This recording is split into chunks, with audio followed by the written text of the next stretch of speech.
Hello Retro Pals, and in today's video I am doing another book adventures episode in which I review Zach Bagans' books as well as Nick Groff's books.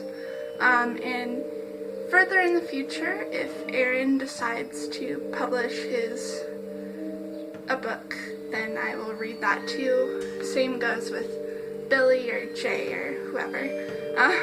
So yeah, today's episode, I'm going to be reviewing I Am Haunted by Zach Bagans and Kelly Krieger.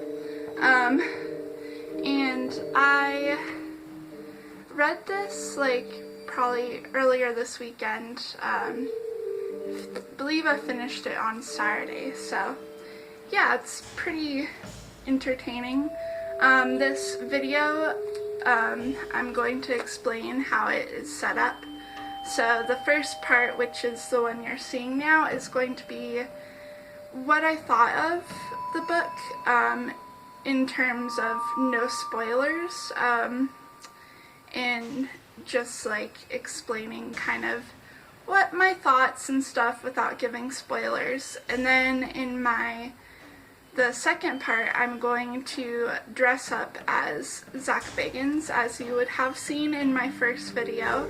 If you have not seen it, I'll link it up in the cards. And while I'm dressing up as Zach Bagans, I am going to be going through the book by chapter, and kind of telling you guys what it's about and what I thought of it, and giving you guys examples from the text. So yeah, let's just begin this video.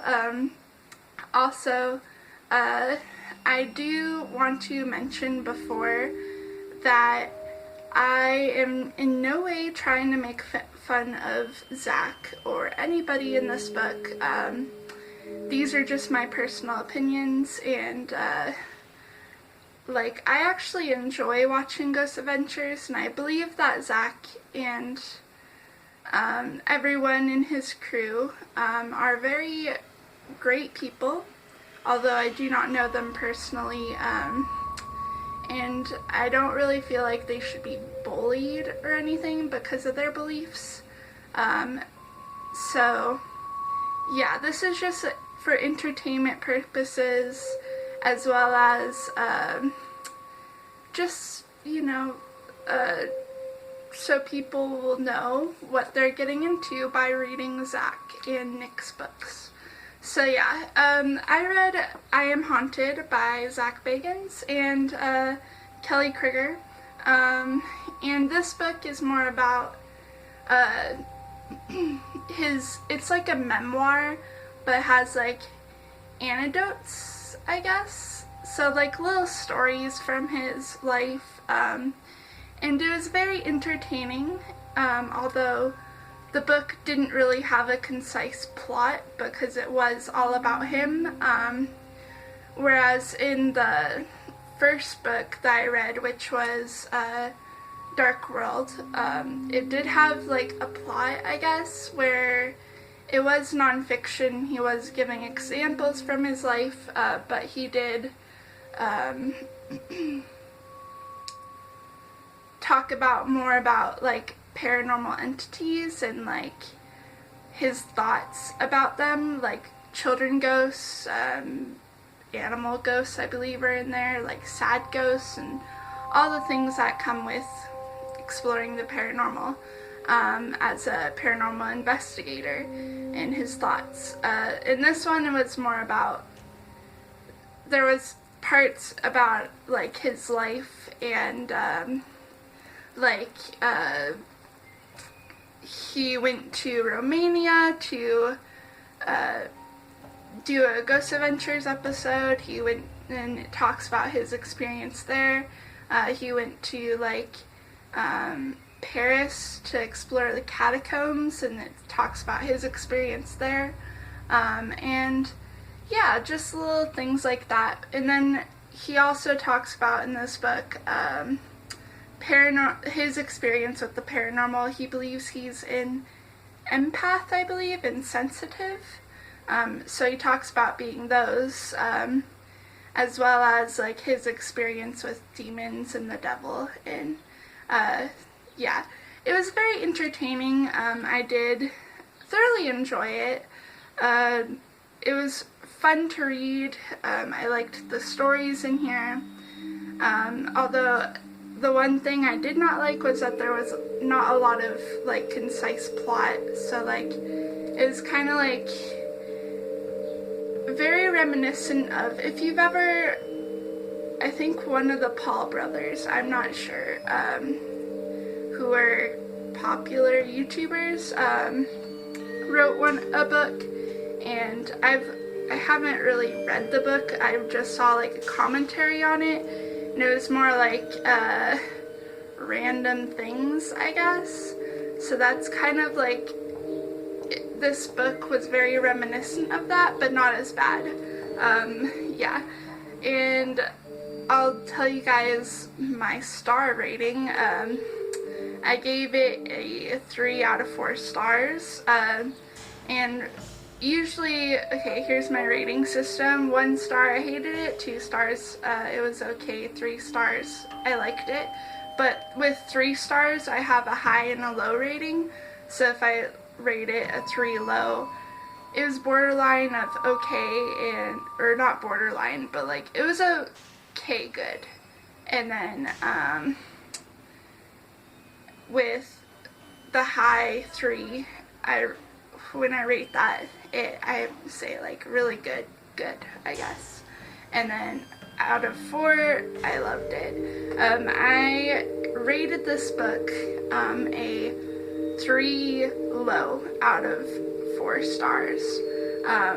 It was very entertaining, like I said, and that's why I didn't rate it a 2. I'm kind of like drawn between upping it to a 3 high, but I'm not sure. As of right now, I'm rating it a 3 low, and yeah, so that is it for the non-spoiler part of this book. I highly recommend it for anyone who's interested in learning more about Zach and his work that he put out on the earth. And, you know, if you want an entertaining read with this whole thing that's happening to the world right now, I highly recommend it. Okay, so I know this looks great. I look totally exactly like him.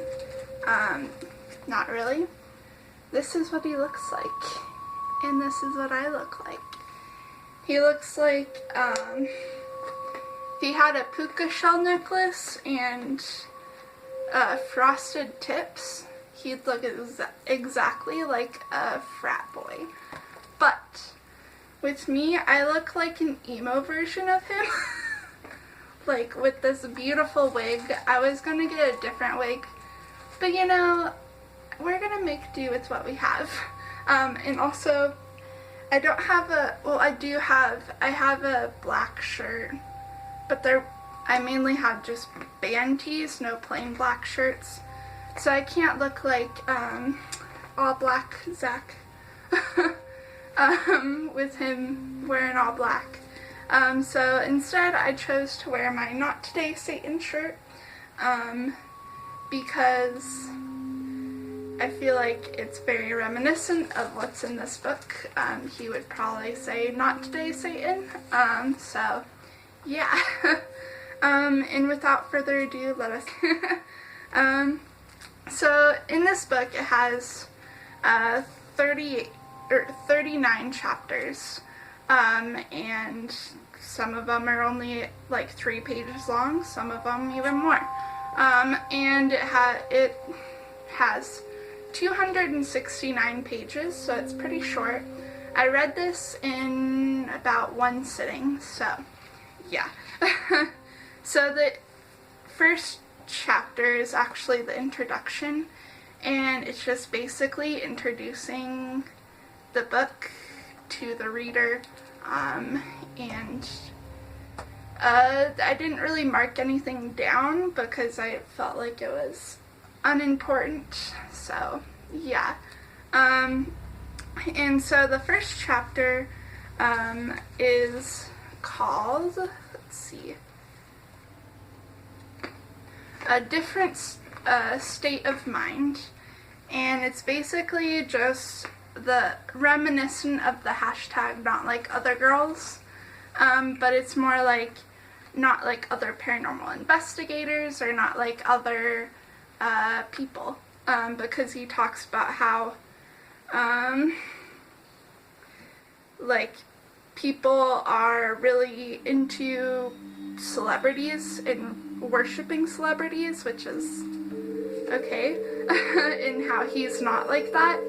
And then as well as on page 15 it says, I see other paranormal investigators as people who are trying hard to figure out the basics of the spirit world, while I'm fully immersed in it. They're snorkeling in 10 feet of water to look at the reef, while I'm at the bottom of the Marina Trench.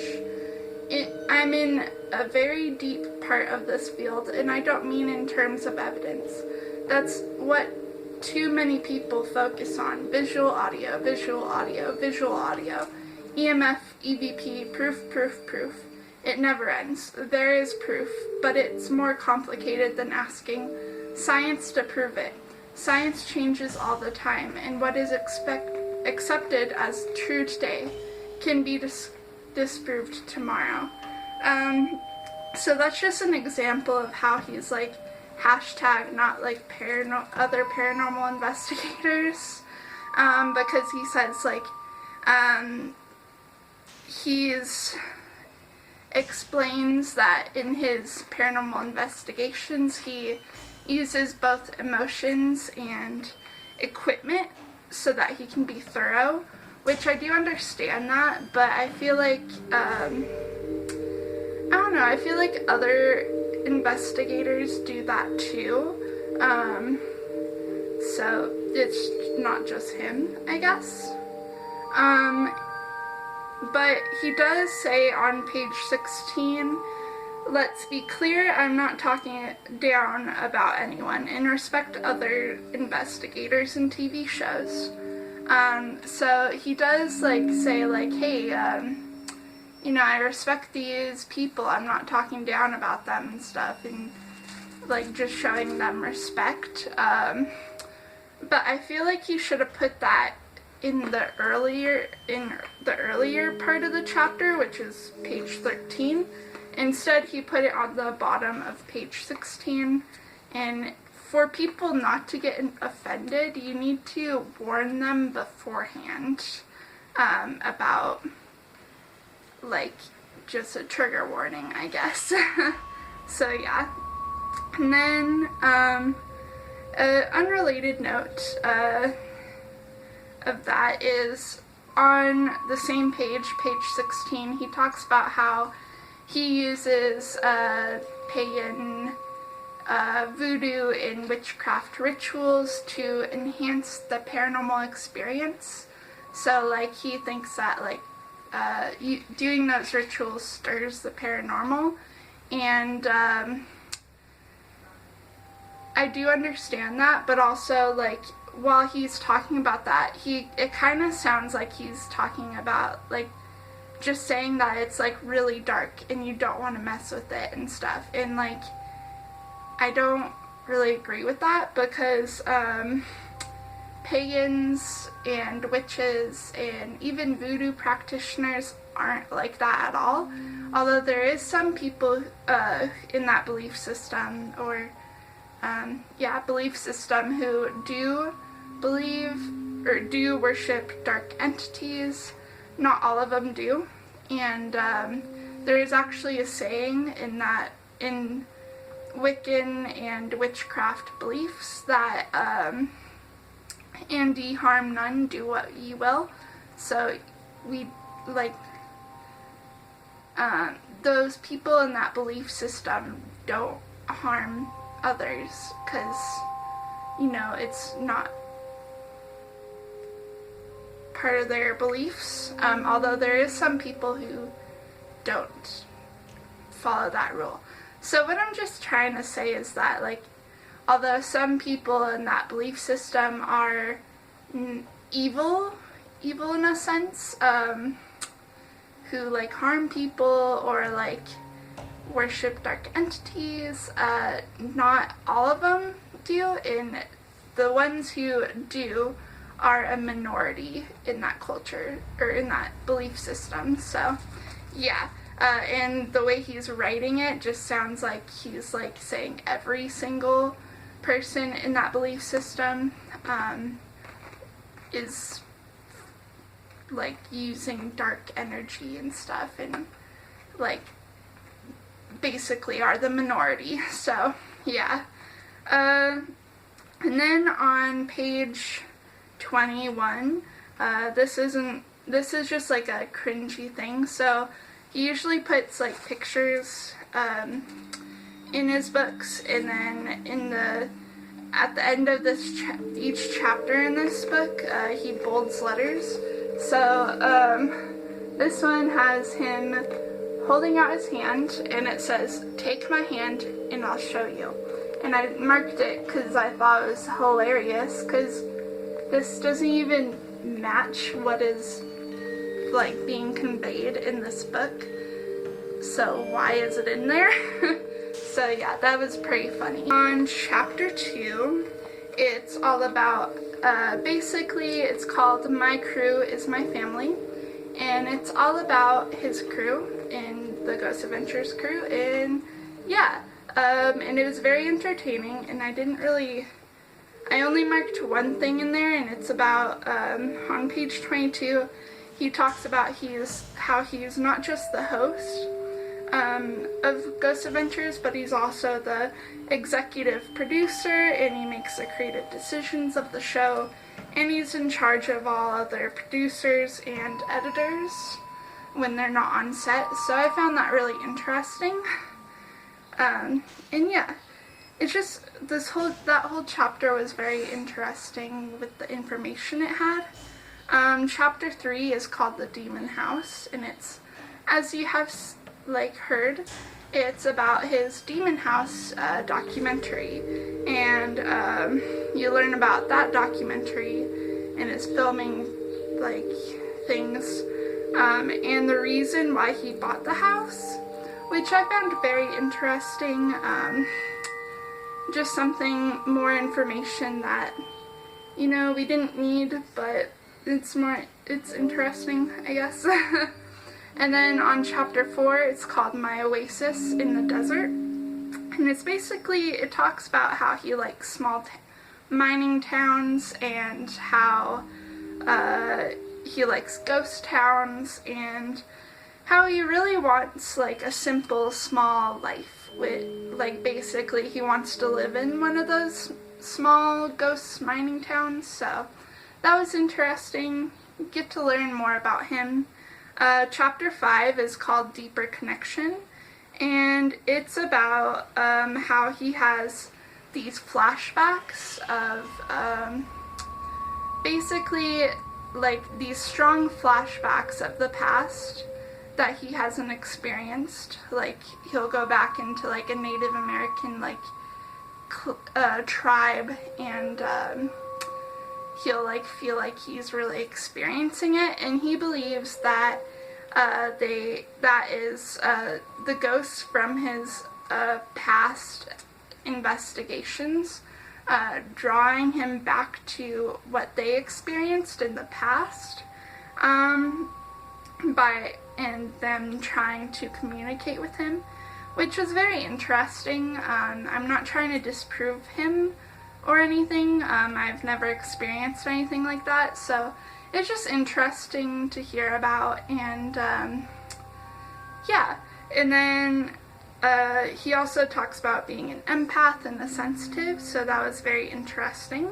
On chapter 6, it's called Helping People, and it really talks about how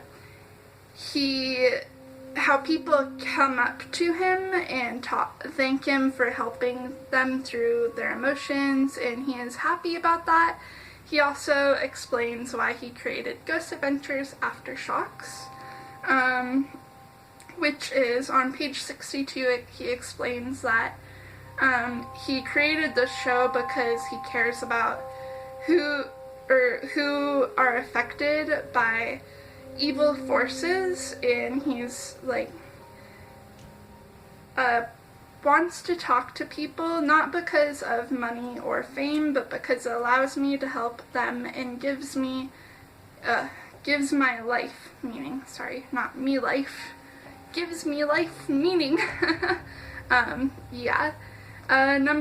Chapter 7.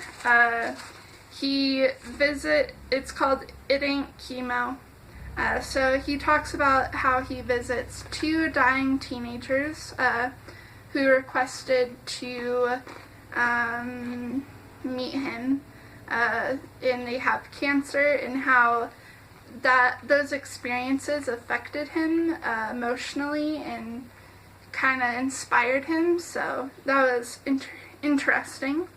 Number 8, or chapter 8, it is called Lockdown Day, and it's exactly how it is.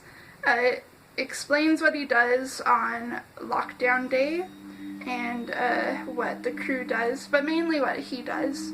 And on page 75, he talks about how he listens to music from the time period. So if they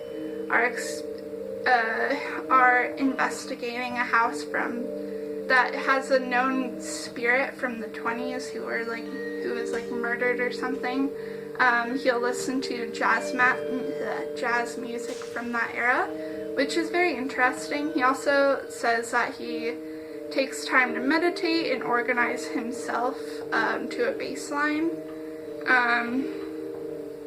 And that was very interesting. I know that, I've never had, done any investigating of the paranormal, but I can imagine that would take a toll on a person. So yeah, it was just interesting to see what he thought. On page 79, it talks about how he says, when the investigation starts, I'll be demanding and controlling, and the guys know it. Being responsible for the show means that sometimes I have to be an asshole. So it kind of explains, really why he's an ass on the show, which, when you watch it, you kind of, get the feeling, but, now that I know that he has, so much things on his shoulders and stuff, it gives me a deeper understanding of him. Is also on page 74, reenactments enable us to tune into the energy of that era, which gives us a better connection to the spirits. People criticize us for not getting straight into the investigation and taking up part of each episode with reenacting an event from the past.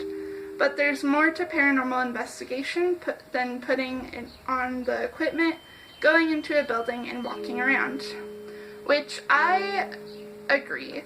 I actually am the type of person who likes that part in the video, or in the investigation. I like learning about the background behind the building, and what other people experience and what ghosts are known there for.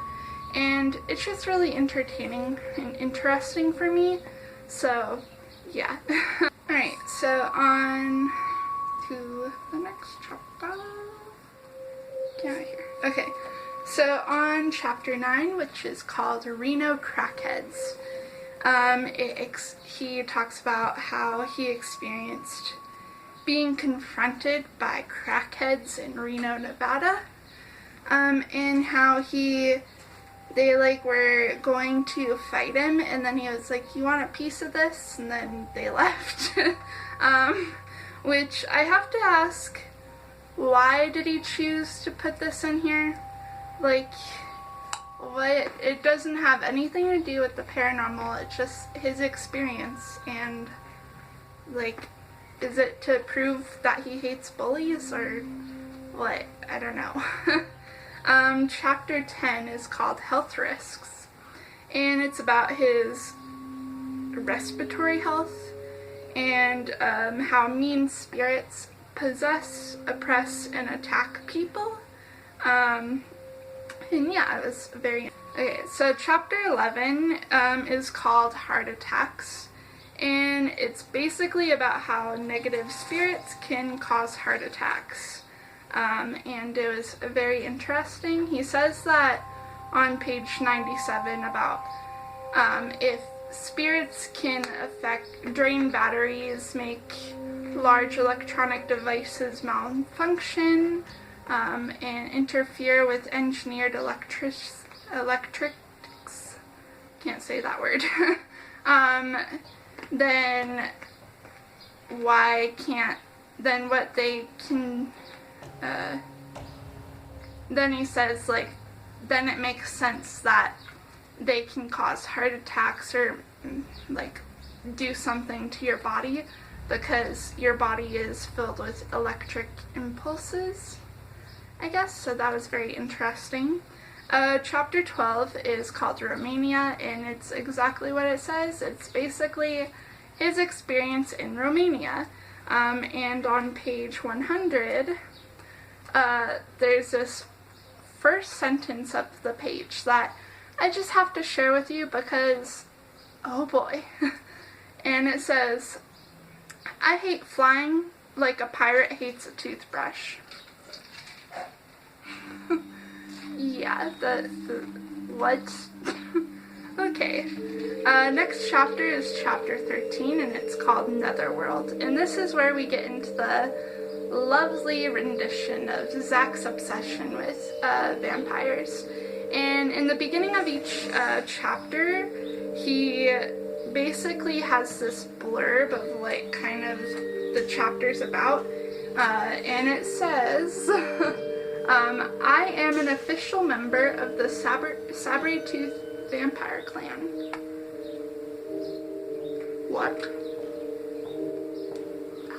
And it's interesting, to say the least. He just talks about how, about his experience filming the catacombs in Paris, and about being initiated into a vampire clan in Paris, or France.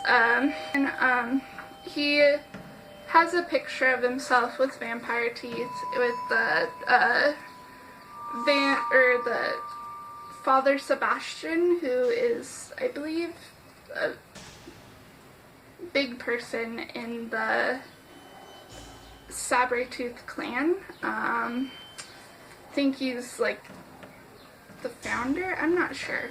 But it was interesting, to say the least. And on page 114, he says, I kind of feel like I am a vampire, not in the way Hollywood portrays vampires, but in the way the vampire culture really is. Vampires train their souls for the afterlife and train to live as immortals after their first death. Everyone thinks vampires are the way they're portrayed in movies. They drink blood, have superpowers, and are immortal. That's not the way I am. Just like there are different sects of a religion, there are different kinds of vampires. Vampirism, to me, is a way to prepare your soul for the afterlife and be comfortable with your own dark side. Which, I don't know, I don't get that. I feel like that's kind of like a way to say, like, to try not to be made fun of by regular people on the street when you say that you kind of feel like you're a vampire.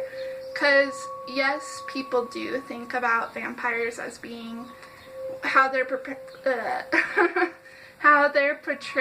in the movies and in Hollywood. And, like, so if you go up to a person on the street and go, hey, I'm a vampire, they're gonna think, okay, crackhead, bye. So, yeah. And I feel like that's just kind of, this explanation is kind of their way of saying, we're not like that, only we are. I've never really been, kind of like, I don't really have background information of vampirism. I know that the only things I know is the movie, Hollywood adaptation, and like the energy draining vampires. So that's all like that makes sense to me. So yeah, also I want to note that vampires, in my opinion, were introduced because of Hollywood, or like writers, you know, with Dracula. So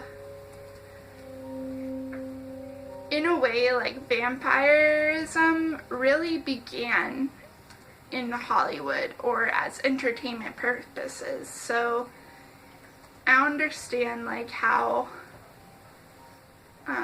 that can be like a belief or something. I'm not making fun of anybody when I'm saying this, but, like, I don't know, I'd like to learn more about it.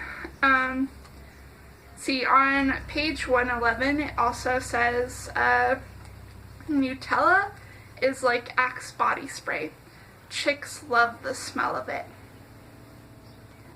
Okay, Zach, I don't think he knows what chicks think, because to me, Axe body spray is the devil. I remember in middle school when, like, the guys, like, would bombard the hallway with the smell, like, they'd just spray it and not even care, and there'd be, like, all day you'd smell Axe, and it's a disgusting smell, so, yeah. On chapter 14, it's called Carrying Spirits, and it basically talks about if spirits are, it basically talks about that if spirits that are faced gruesome events can imprint themselves on humans, and Zach thinks they can, which I agree because of the examples he says. So it's very interesting.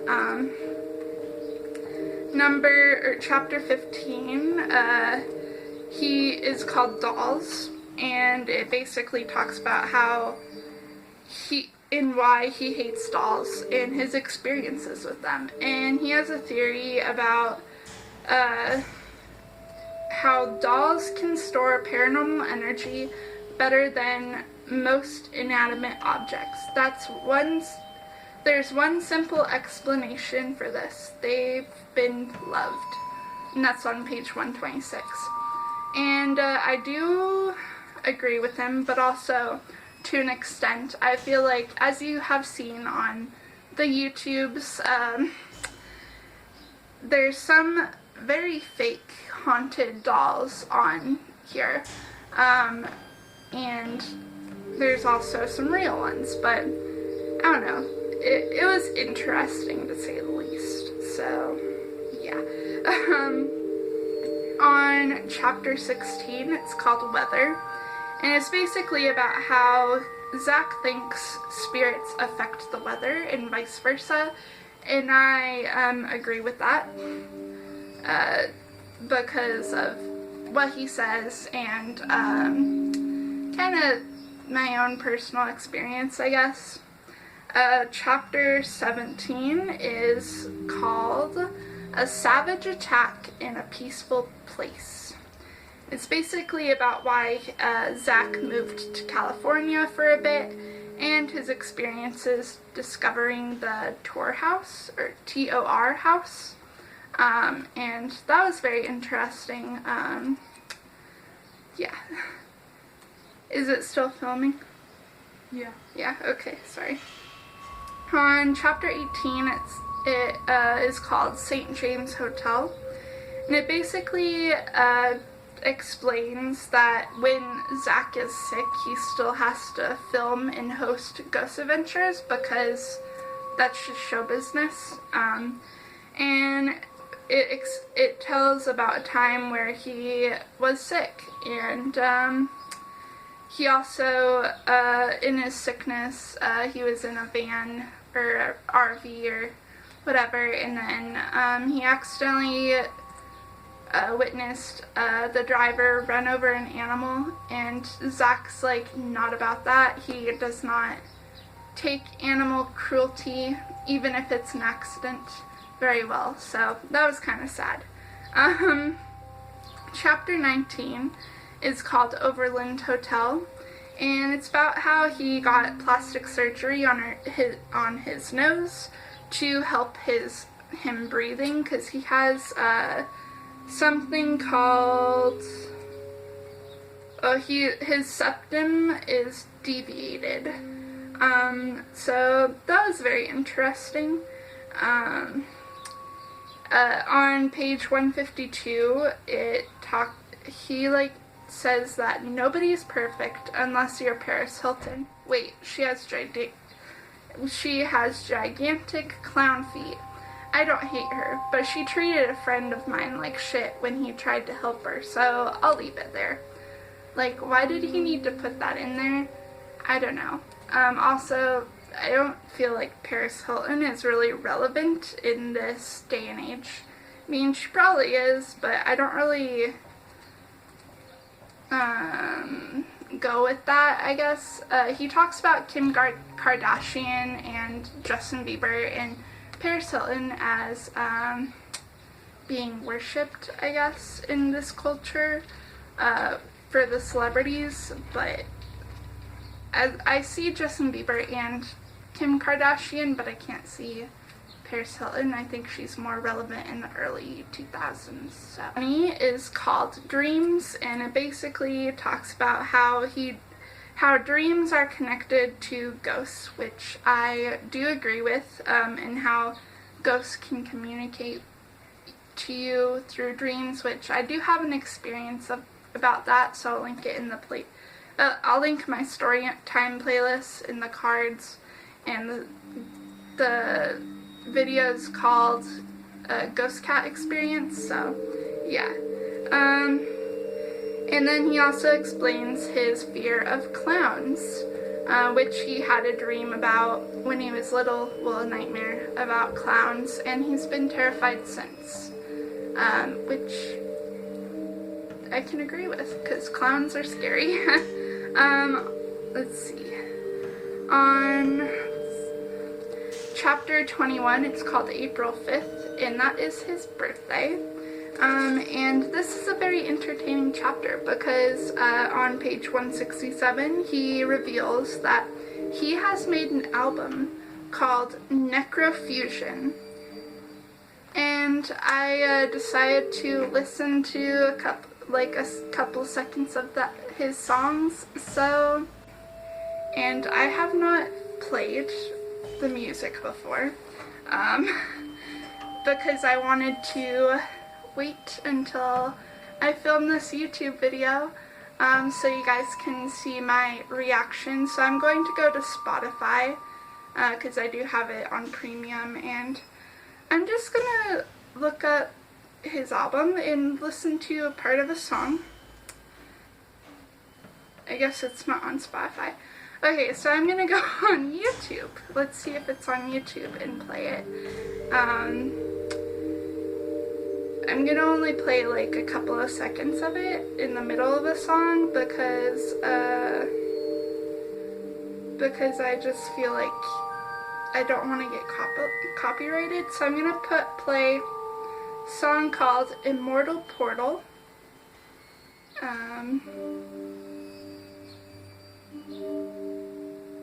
Right now I'm getting this. Oh.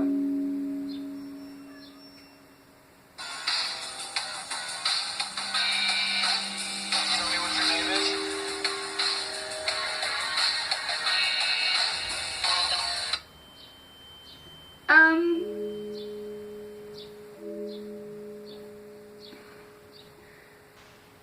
Interesting.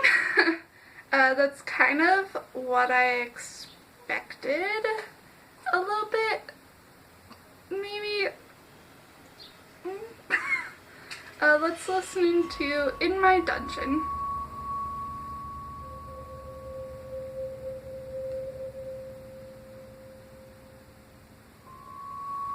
I'm entertained.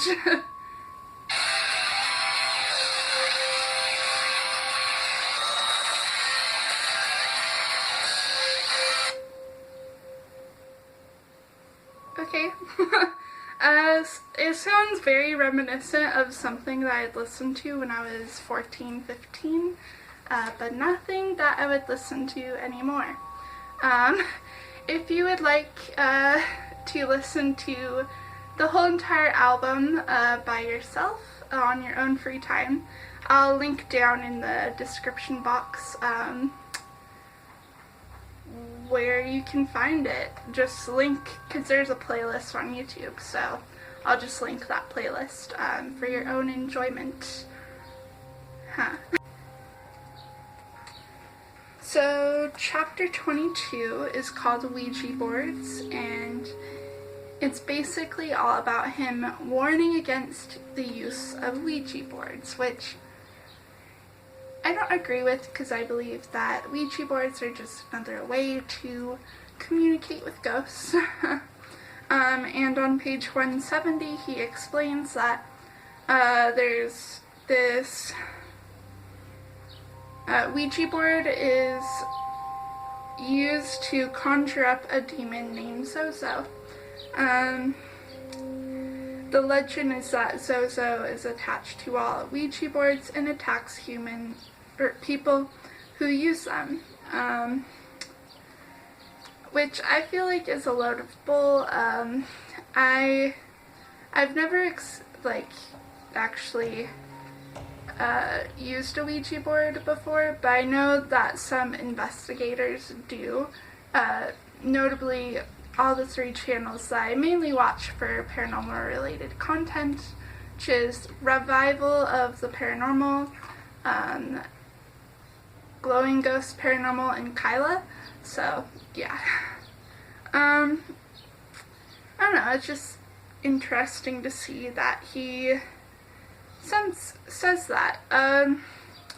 Then on chapter 23, it's called Lockdown Hangover, and it's basically about how he explains what it's like after lockdown, doing a lockdown, and he calls it Lockdown Hangover. It's very entertaining, interesting, yeah. And it has a picture of his cute little doggy. Yeah, and I don't know, I just wanted to show you guys that because his dog's pretty cute.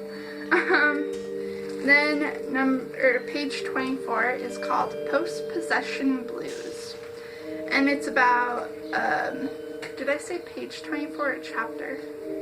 I meant chapter 24. And it's all about his experiences with demon possession and his thoughts on that. And very interesting. On page 182, though, he does put in parentheses about, he says, being possessed is like being out of control and not wanting to be.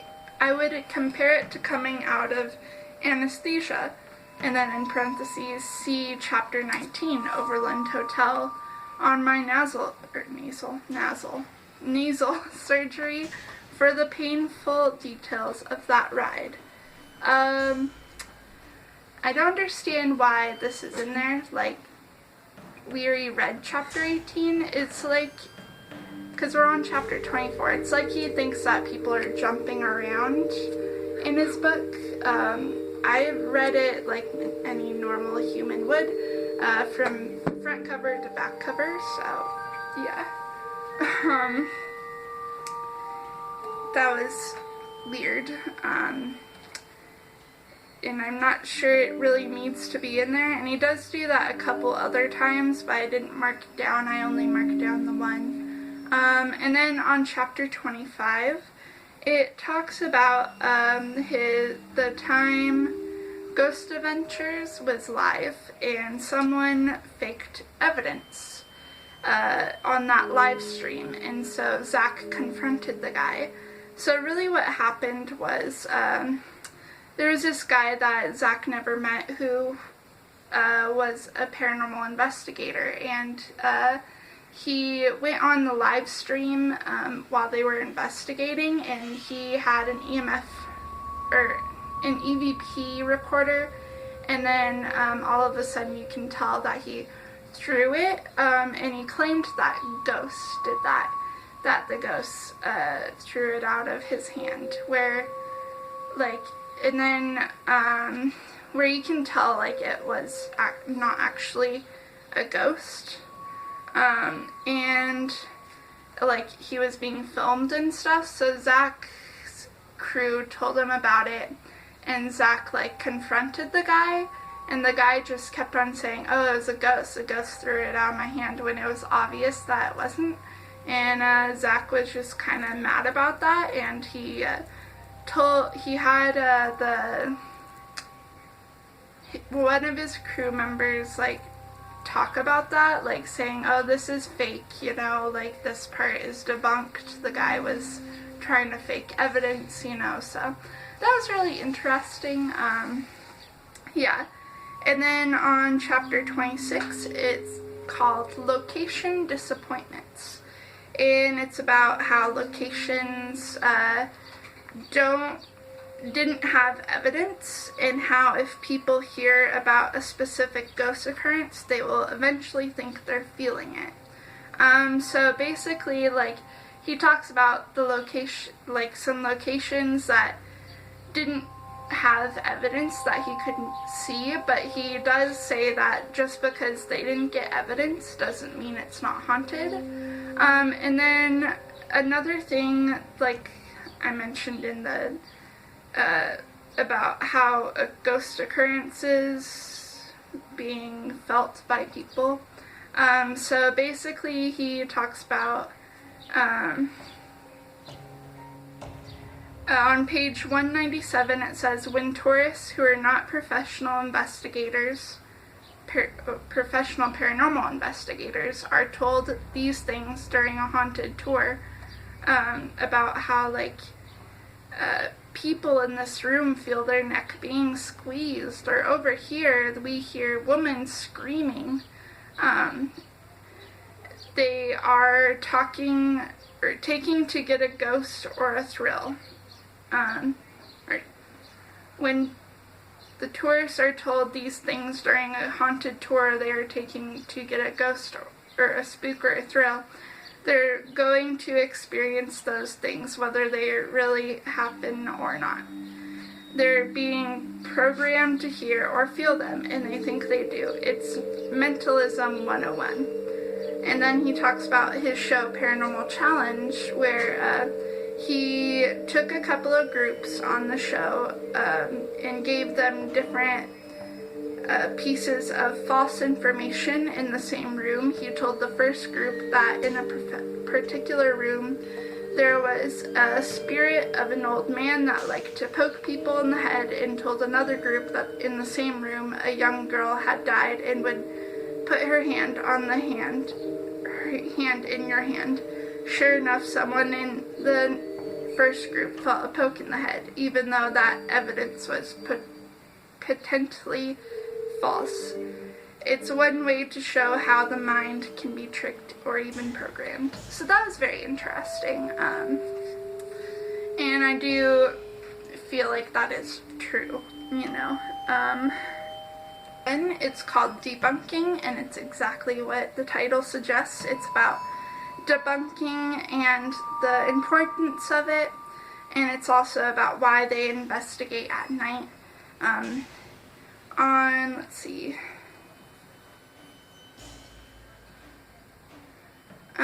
They just say like debunking is important and stuff to show people credibility, and like that you're really there to research and not just to get the spook or thrill. And they also say on page 202 that they investigate during the dark because it's more easier to, because of the infrared and the night vision and everything. And at night people are less out, so there's less noise pollution. And yeah, it's very interesting. I've always had that question too. Then on chapter 28, it says guest investigators. And it's basically about guests on the show and why they're important. And let's see. And basically it just like talks about like how viewers like getting different interpretations of evidence, so that was pretty cool, and very interesting to read about. On chapter 29, it's called Sympathy, Said the Shark, and it's about Zach helping out on a movie that his friend, or his other editor on Ghost Adventures made, and it was very interesting. Then on chapter 30, it talks about, or it's called Behind the Camera, and it's basically about his experiences with filming documentaries, which he made two, the Demon House one and the Ghost Adventures one from 2004, so that was very interesting. On chapter, 31, it's called Ex-Girlfriend's Ghosts. And it's basically about how some of his exes were experiencing bad hauntings that could be because of him, because he has all that energy around him, and then like a ghost was like, hey, I'm gonna terrorize them. On page 225 on the blurb, I thought this part was really sexist, I think, and very outdated, but it says, on the blurb, it says, women are hard enough to handle without their ghosts too. And like, I just think that's like gross, because women are not hard to handle. Like, they're just normal people. Yeah. And then on page 228, it says, but let this be a warning to any women who want to date me. I'm not a stalker, but some sort of bitchy spirit watching over me is. Egotistic much? Yeah, that was an interesting chapter to say the least, but with some very gross, outdated ways of thinking. Then on chapter 32, it's called Crazy Fans, and it's about his run-ins with crazy fans. And like, honestly, they're really crazy, and I just love to hear more about them, because this chapter was by far my favorite of the whole entire book. Like, I don't know, this is one experience that he had with a fan. So he was at McDonald's, and there was this creepy van, and this lady and her daughter came out, and they're like, hey, the lady was like, hey, Zach, you need to say hello to my daughter, and he's like, hi, and she's like, don't you recognize her? And he's like, no. And then she said, well, Zach, you've been having sex with my daughter through astral projection, and now she's pregnant. Like, what? Yeah, that's just a little taste of the craziness. And boy, wow. What acid trip were they on? Yeah, I just want to learn more about those experiences, you know? Like, I just love to have a book just dedicated to that. Chapter 33 is called Southwest Hell, And it's a funny story about someone in the plane who didn't flush, and they went number 2. And he went to go to the bathroom after that, and he was like disgusting. And he went back to his seat, and he didn't like touch it or anything or flush it or anything. And he was just too grossed out, which I can imagine. That's disgusting. And then there was this steward, or this flight attendant on the plane who went to the bathroom, and she saw it, and she blamed him, I guess. Like, he thought she was like really cute, and then like she went to the bathroom and was like, ugh, because she thought it was like he did that, and she was like, it was just really funny. And he was pretty embarrassed, and yeah. It was just pretty funny. I liked that chapter. Then on chapter 34, it's called The Devil, and it's about his experience at the Hellfire Club in the devil, in the thoughts of the devil and God, which was very interesting.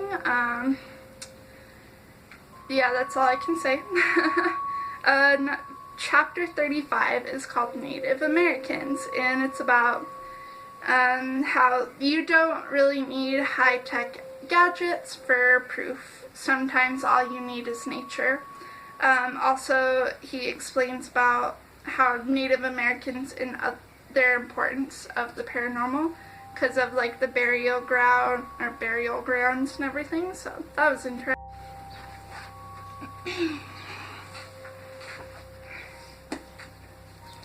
So, wow, okay. So on chapter 36, it's called Go to the Light. And it's basically about what his theories are for helping spirits move on.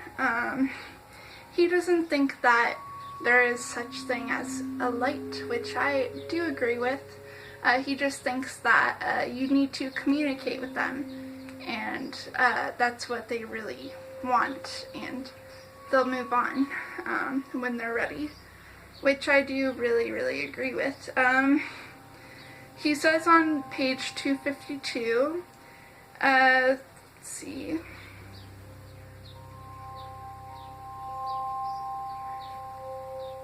I don't mean this as an attack on psychic mediums, but I keep hearing about mediums who use public forums and blogs to establish the presence of a mysterious light that spirits need to dive into to find peace. They have created this go to the light urban legend that the public believes in and keeps reminding me to follow. People think psychic mediums are experts on freeing trapped spirits, but by giving them simple directions. When I just don't buy it, it's not as easy as that, which I do agree with. And then on page 255, he says that you need to, or he tries to communicate with the spirit. And that's kind of like moving on to the light. They just need to talk, like I explained. So that was really interesting, and I do agree with that. On chapter 37, it's called Haters, and it talks about dealing with haters by not really caring. And that was an interesting read. And then on chapter 38, it says, it's called When I Die, and it just talks about how he thinks about death a lot, obviously, because he's a paranormal investigator, and he thinks about his afterlife a lot. And then it's basically the conclusion of the book. And that's it. Yay, there's my review. Like I said in the beginning, I did enjoy this. It was very entertaining, so I highly recommend this. If if you are interested in the paranormal, or if you like Zach Bagans, the work he does, yeah, so, yeah. And in this section, I like to call it the Vampire Extravaganza. Because Zach is obsessed with vampires. 78, it says, there's a scene in Bram Stoker's Dracula where Keanu Reeves' character is being held hostage by female vampires. They continuously suck his blood, but they leave a tiny bit so he's barely alive. That's exactly what a lockdown hangover feels like. That's how deep I get into these experiences. These hangovers are the worst because it can take days to get my body working properly again. Interesting.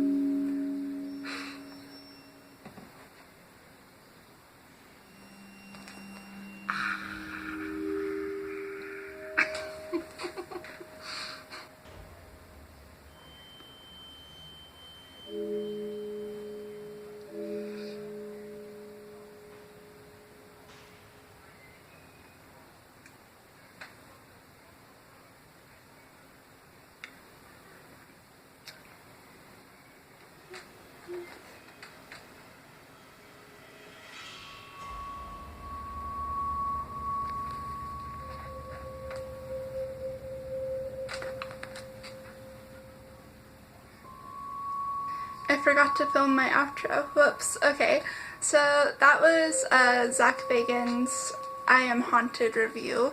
If you guys want to get the book, I'll link it down in the description box.